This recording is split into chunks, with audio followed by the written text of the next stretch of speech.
Hello everyone, I am back once again for another Wi-Fi match in Brilliant Diamond and Shining Pearl.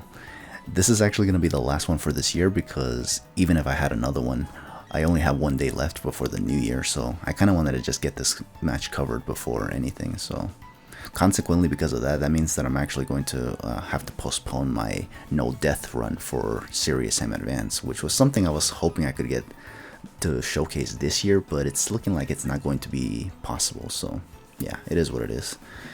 But anyways, my opponent for this match is actually going to be somebody named Puph17, which is kind of interesting considering this is the 17th match so far. But yeah, so like with my last two opponents, this dude, I also tried to use my brand new team once again, and once again, you guessed it, it went the time again. So yeah, that's kind of unfortunate actually, because yeah, here I thought third time would be the charm, and that wasn't the case whatsoever, so rip me on that front. So yeah, so because of that, obviously I had to ask for a rematch once again, and we decided to switch teams again once again, because you know, again, the counter picking stuff and whatnot.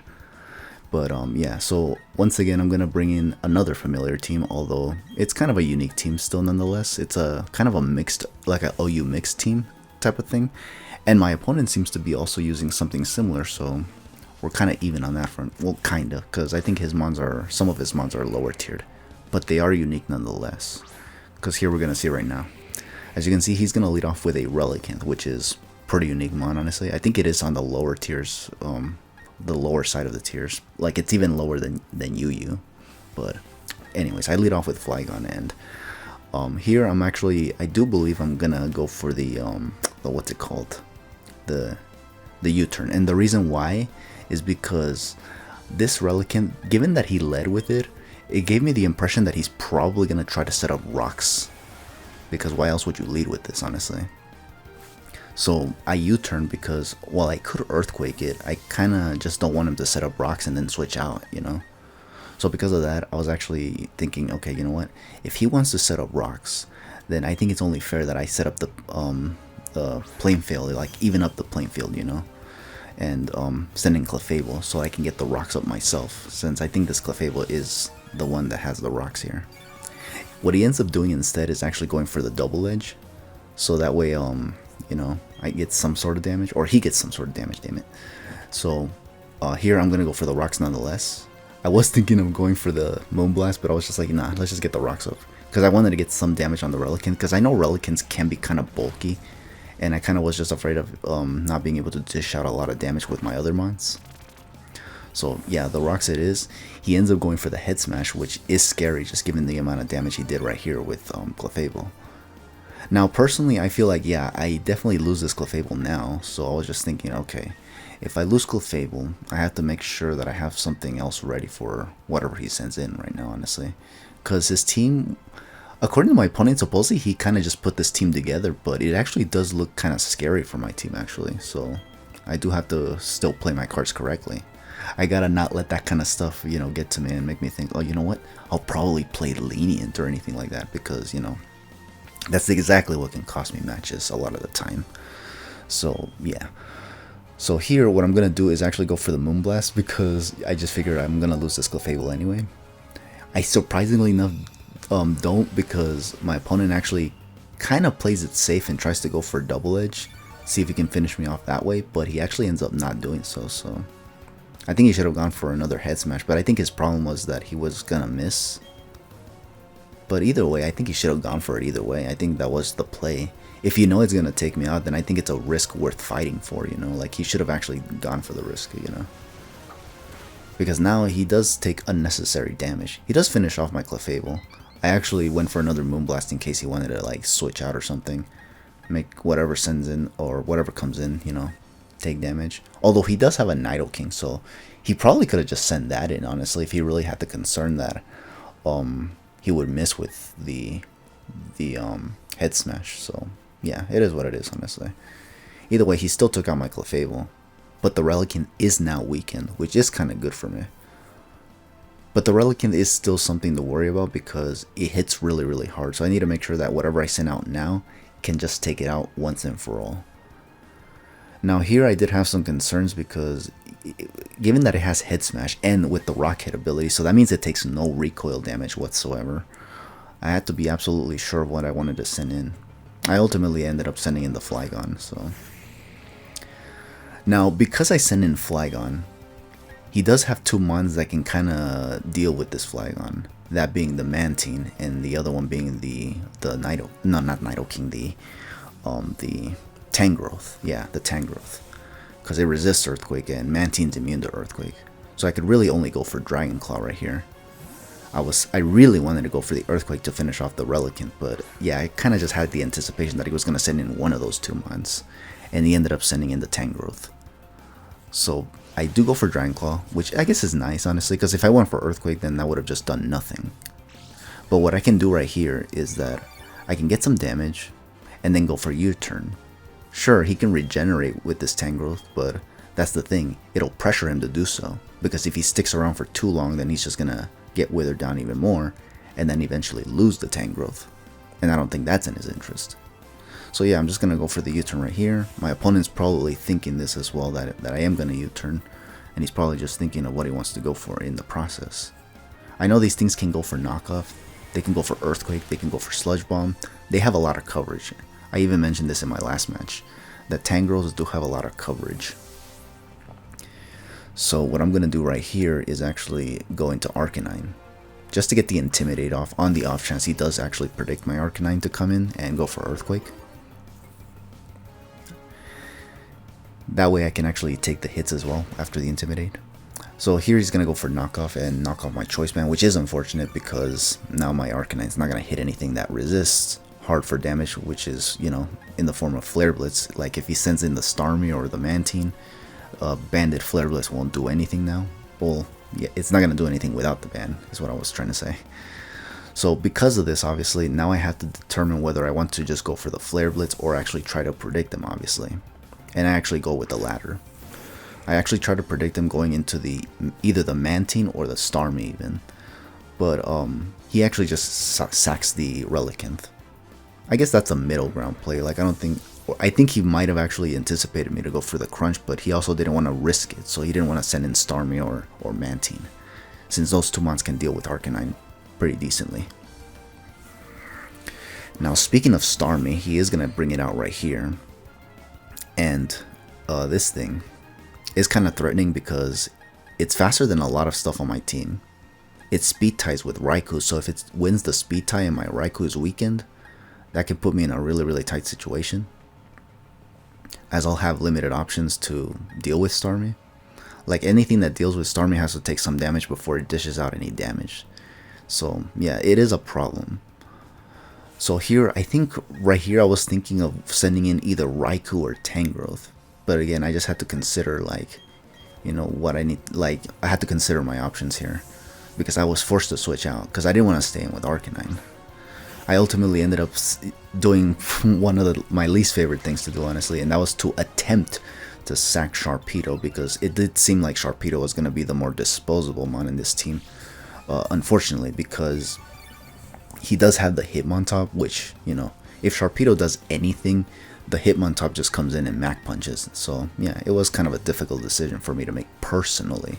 So yeah, but he ends up going for the Rapid Spin, and let me be honest with you, I completely forgot that Rapid Spin raises your speed this time around, unlike in Generation 7. This time around in Generation 8 it actually raises speed, so because of that it does get +1 speed. Nonetheless, I went for the Protect, not for the speed boost, but more so just to see what other moves he goes for. He does reveal to me that he has Thunderbolt, so, you know, that kind of just gave me the idea to maybe preserve Sharpedo here. And I think I sent in the Tangrowth, I think. Raikou was definitely one of those mons that I wanted to send in as well, but I kind of didn't want that to take unnecessary damage just yet. Especially for mons like Hitmontop, in case that could take care of it. Because I no longer have Clefable for that, so, you know, I need something that can hit the Hitmontop on the special side as well. Just in case it's, like, physically bulky or something. Because Hitmontops tend to be bulky on one end or the other. So here, he's gonna go for the Tangrowth, yeah, obviously, and I'm gonna switch into my own Tangrowth, because I was kind of expecting him to go for another Thunderbolt. but I don't know if he anticipated this or not, but we ended up just double switching into our own Tangrowths. And here I just decided to go for the knockoff, even if he has like a coverage move for my Tangrowth, like Sludge Bomb, which he definitely has here, and even gets the poison annoyingly enough. But I'm just glad that I knocked off the leftovers from the Tangrowth, because now he's going to be pressured even further and like be more wise with it. Like, he won't send it in all willy-nilly, because then he'll actually run the risk of losing it. And not to mention no more passive recovery, because, you know, Tangrowth already has Regenerator, so add leftovers to that and it becomes one of the most, you know, impenetrable mons out there. However, I still have the Arcanine, which is nice. So I go for, like, you know, another Intimidate and all that good stuff. He is going to knock off again. That's one of the reasons why I even sent in Arcanine, on the off chance he goes for knockoff. So now here, he did see me try to predict him once with the Crunch, obviously. So I kind of was thinking, okay, I think now this is going to be somewhat of an obvious play. So I figured I should probably just play it now safely and go for Flare Blitz instead. My opponent seems to be fully aware of this as well, because he is thinking a little bit of his plays. He's thinking that maybe I could try to predict him yet again, honestly. However, this time he actually doesn't budge, or I think he never did actually. He actually always made the right plays in this type of situation. He switched out into Relicanth because he anticipated something but didn't want to risk it. So he made a middle ground play, and then here he just made the right call, because I went for Flare Blitz and he just sent in the Mantine, and as you can see, the Mantine takes literally no damage. So once again, I am forced to switch out. This time I'm actually going to go into Raikou, because Raikou can definitely scare this thing away. Now my opponent is probably thinking, okay, yeah, he is going to do that. But one thing that's worth considering is that Mantine, well, it is of the bulky variety usually. They could have a bit of coverage actually. They could have Toxic, I think, and they can also have Ice Beam. He could also like anticipate my my Flagon to come in, and it seems that was the case, because you know, he did go for the Ice Beam. I was actually expecting the Scald more than anything, but yeah, he just goes for the Ice Beam. Now here I really wanted to go for the Thunderbolt here, but unfortunately he still has the Nidoking, so I have to go for the Shadow Ball here. He does end up switching out. He goes into the Tangrowth though, which I thought, it is kind of annoying, but again, any damage is, you know, something. Thankfully for me, I actually get the special defense drop right here, which means that now I can just stay in and keep going for more Shadow Balls. He actually does stay in. I guess he thought I was gonna try to switch out, but with a -1? Nah, there's no way. I gotta take advantage of that kind of stuff, honestly, because it's not every day I get RNG in my favor, honestly. But yeah, so thankfully the Tangrowth is gone, so that means no more dragging out the matches, because we already had one match dragged out to time, so we don't want this one to drag out to time either. So, okay, here he's going to send in the Starmie now, and here's where, again, I was tempted to go for the Thunderbolt, because he's just sending in all these, you know, electric weak mons against my Raikou, so it's just asking to get Thunderbolted, you know? But I was just like, what if he sends in the Nidoking now? And he does not. He just stays in and takes the Shadow Ball. He goes for the Surf, and unfortunately my Raikou takes unnecessary damage, which sucks. However, what I'm gonna do right here, because the Starmie is once again weakened, I do have to stay in and risk another Speed Tie and go for the Shadow Ball once again. However, he doesn't seem to want to risk the Speed Tie, so he's gonna switch out once again and go into the Mantine, which kind of took the Shadow Ball pretty decently, I think. Oh no, actually I don't think he even let me hit it at all, because, you know, he thought I was gonna go for Thunderbolt. Now here, I can only assume he thought that I was maybe choiced, because he actually sent this in instead of the Nidoking. So I guess here he thought maybe he's choiced and that's why he's only going for Shadow Balls. But little did he know that my Raikou was never choiced whatsoever. And I was able to just switch it up to Thunderbolt. It was risky because he could have probably schmixed me instead, and he actually could have gone for the Nidoking there. But he never did, so that was good for me. He is now going to send in the Hitmontop though, But thankfully for me, I still have the Tangrowth, which was one of the reasons I was trying to preserve the Tangrowth, was because I already lost Clefable. So I need something that can handle the Hitmontop, and this Tangrowth is basically that. He is going to go for the Fake Out, which is one of the moves that I anticipated from this thing. He could have also gone for Mach Punch, especially considering this is a Life Orb Hitmontop. And I don't think I saw Intimidate on this Hitmontop, so it's probably a Technician one as well. So Technician plus Life Orb. Yeah, that's a lot of damage. I think he might have actually been able to take out my Raikou, actually. Especially after a Fake Out. So here, he's actually going to switch out the Hitmontop because he knows that thing is useful, especially for Sharpedo. So he's going to send in the Starmie. I just go for the knockoff in case he sends in the Nidoking. If the Nidoking is Choice Scarf, I can knock the Scarf off, and that means that Sharpedo will have the best time of his life. But if not, then obviously I'll just take out whatever he wants to send in. In this case, I took out the Starmie, which is nice. Now here, I think my opponent sends out, I don't think it's the Nidoking. Oh yeah, it is the Nidoking. Okay, so this is the Nidoking now. So the Nidoking can literally destroy a lot of my team now. Like, Sludge Wave I think hits a lot of my team, except Flygon of course, but if it has Ice Beam then obviously there's that. Because it actually covers a lot more with Sludge Wave, I wanted to believe that Sludge Wave would have been the play right here actually. And because of that, I actually was thinking, you know what? Flygon does resist the Sludge Wave, and it's immune to Earth Power, so it does make sense to bring him out.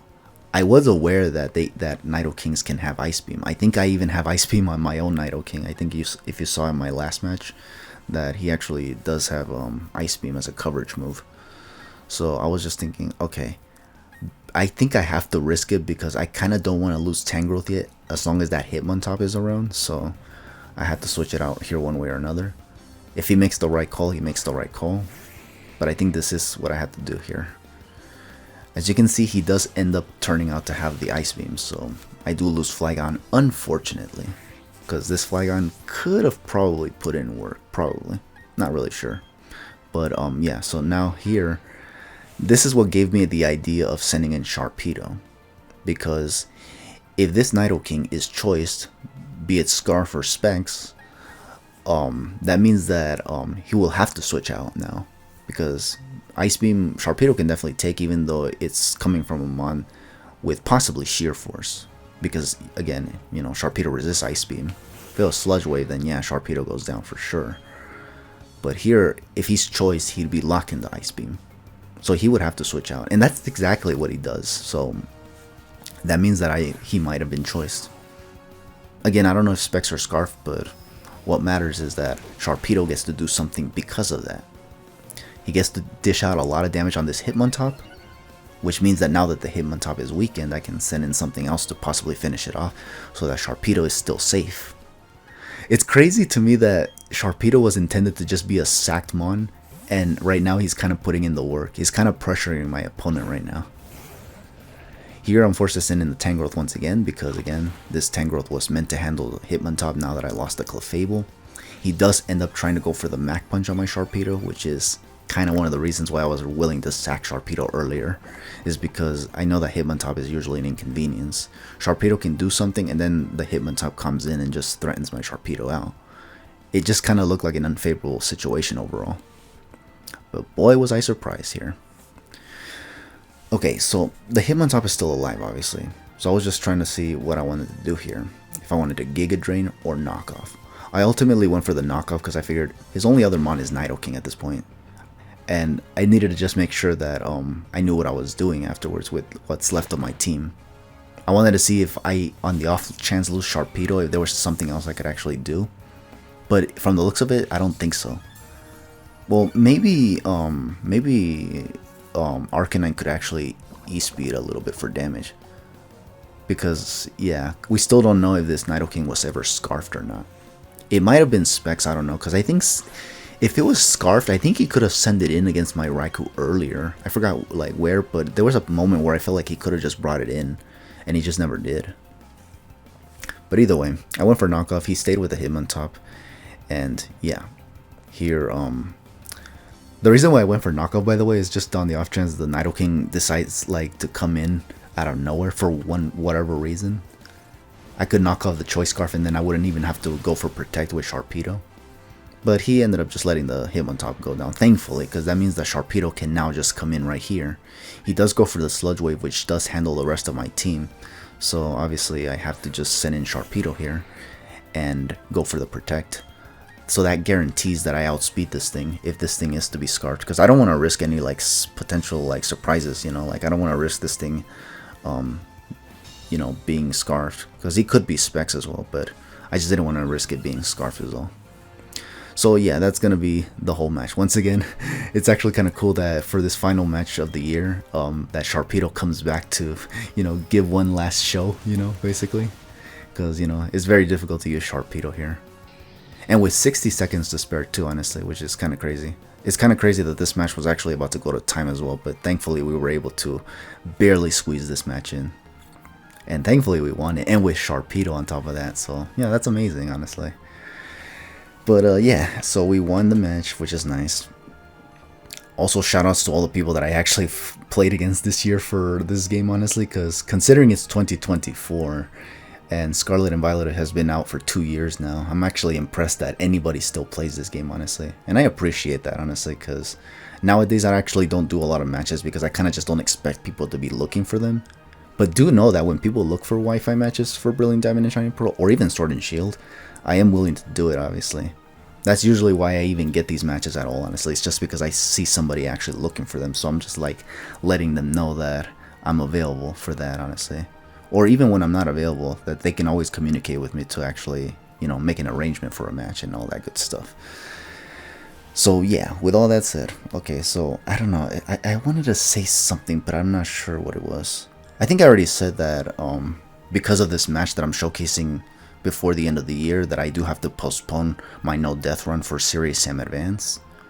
There's also some more sessions for GoldenEye, the playthrough that I actually started recently. So yeah, there's all of that. I think that's all gonna follow up in the new year and all that good stuff, even though I recorded it all this year. But that's fine, honestly. I usually don't mind for that kind of stuff. But yeah, with all that said, that's gonna be the whole match once again. Thank you all for watching. I'll catch you guys whenever I do something else. But for now, just take it easy and have yourselves a good one.